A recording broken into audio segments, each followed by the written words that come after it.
All right, what's up? What's up? What's up? What's up? What's up? Hey, I'm making this quick video because I want to share something that really gave me an aha moment and really opened my eyes. And I think that it's important to share with other people.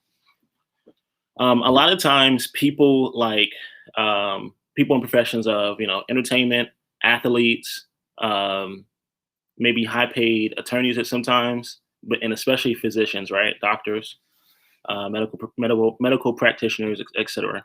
They always get the short end of the stick when it comes to finances. All right.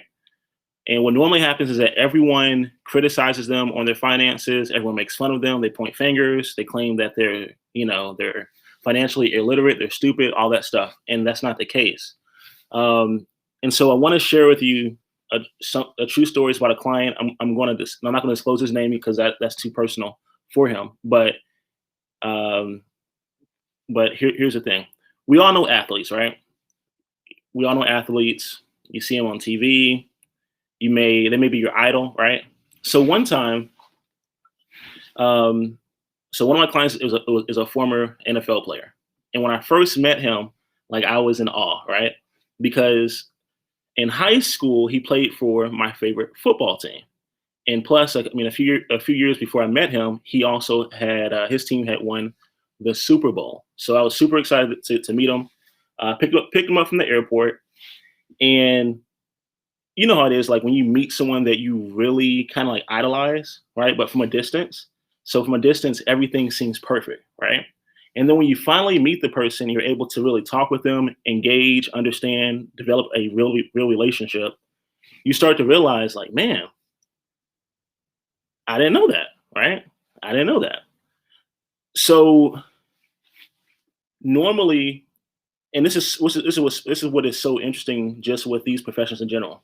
Normally, if someone is a professional athlete, they have busted their butt, right? For years, okay? Decades. They have busted their butt to get where they are on a professional level. It's funny because physicians, for the most part, that's the same. If not their entire life, at least 8+ years in college, residency, et cetera, et cetera. And so when they finally are able to experience all their hard work, it's almost like they still have to keep their nose to the grindstone, right?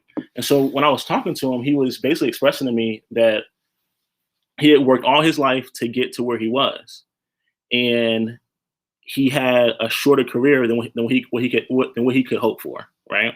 So this guy played runner back, and everyone wants to obtain some level of financial freedom, some level of wealth to progress, basically, right?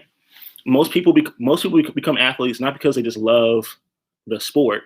Like, because if you really love the sport, right, you could volunteer at your local gym, your local rec center, whatever. You could go run routes, for example, just for the hell of it, if you really love it. But there's also a compensation factor there that is of equal importance, if not more important, for most people. Same thing with those who are physicians. Listen, I'm sure they love helping people, but at what extent would they actually want to help people pro bono, right, for free forever? It's probably not likely. So when they reach that level of success, they've had to carry a decade's worth of expenses a lot of times, a decade's worth of expenses. Yeah, I don't care if they had a full ride scholarship. I don't care if full ride scholarship, either way, athletic, non-athletic, whatever.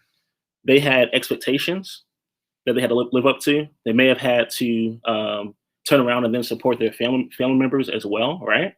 Their mom, their grandparents, or aunts or uncles or fathers who help support them in that building up and progression. And so you invest a lot of time, and once you're finally able to obtain that income, you're blindsided. And what he was blindsided by was the fact that the contract said one thing, and this is crazy because I've seen this with clients of mine that are physicians. The contract does say one thing, but then there's so many things that you have to meet when it comes to performance. All right, if you don't meet these things, it's a wrap. And so not everything that glitters is gold. And one of the major issues that they're faced with are taxes.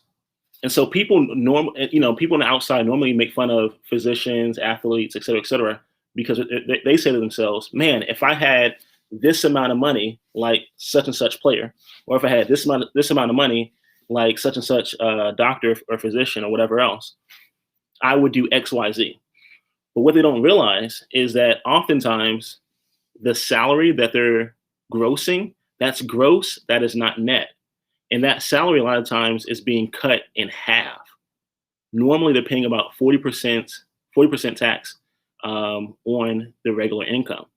As a matter of fact, with the new tax plan, if someone's earning north of $400,000, they're going to pay 39.6% for their federal taxes. That's just federal taxes. So that's not including your state.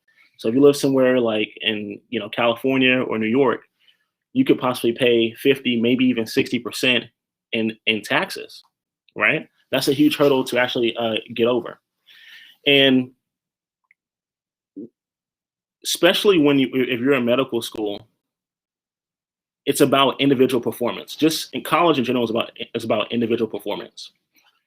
And so one of the things that really was an aha moment for me is that for the client I'm talking about, the NFL player, he had to understand that investments in business and building a portfolio should be viewed as a sport, as a team sport, just as football or basketball or anything else.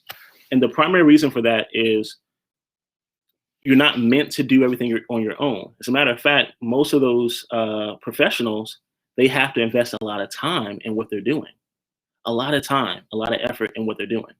And they don't actually have the additional time to become deal makers on the side. And so it's important to actually be a part of a team and to where that can be leveraged, right? And when you don't have that team, and this is what happened for him. When you don't have that team, you end up looking for other alternatives or other options that are detrimental to your future. And so it actually got so bad at one point for him, and this is before he was able to work with us, that he was going through a divorce, and unfortunately, he also had a home in foreclosure, right? And once again, that doesn't mean that he's someone who's bad with money. That's not it. He just wasn't. No one ever told him that as an athlete, as someone who earns that amount of money, that he basically is only working with 50% of that income. And I'll say this real quick before I leave. If you're taxed at let's say 50% of your income, and then if your living expenses, for anyone who's ever leased an apartment or purchased a home, they base it off of 30% or 33%, a third of your income, right? So you take 50% and you take the 33%. That's 17% that you're actually living off of. And the only way that you're able to get around that is if you begin to build your passive income, and that passive income from your portfolio will allow you to actually cut all that down. But most people don't have the time to actually become professionals in that arena. And that's why it's so important to lean on team members who can help you in that process. Most professionals earning that high amount of income, they're normally approached with financial advisors or stock brokers or planners who's primarily focusing on stocks, mutual funds, bonds, etc. But there's no advantages in that. There's no advantages that will actually increase your wealth. As a matter of fact, when you take your money out of those vehicles, you're taxed heavily, right? There's no tax incentives for keeping